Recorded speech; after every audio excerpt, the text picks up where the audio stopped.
Guys, good morning! Welcome back to my vlog. Ayun guys, mga simpleng vitamina lang ang ating mga ginagamit araw-araw para tayo ay laging healthy at feel good. Feel good! Ito lang ang mga sikreto ni Lola Bells guys. Myra Ultimate. This is the best.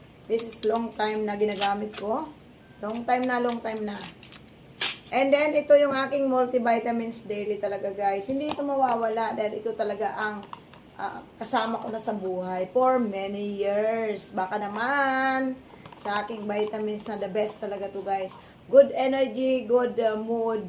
Malakas lang ang ating pakiramdam, ang katawan natin. Malakas. Parang energetic tayo. It means, ito yun, guys. Biro ka, guys. Biro ka lang mga sikreto ng lola nyo. At ito. At siyempre, good enough asleep. Asleep na. Yan. Yan lang. Ito maganda to guys kasi kahit pa paano nagiging maayos yung balat natin. Nawawala yung ating mga ano-ano dito sa liig natin, ha? Ito ay the best para sa akin. Siguro, hiyang-hiyangan lang yun guys, di ba? Hiyang kay Lola Bells, kaya baka sa inyo hiyang din.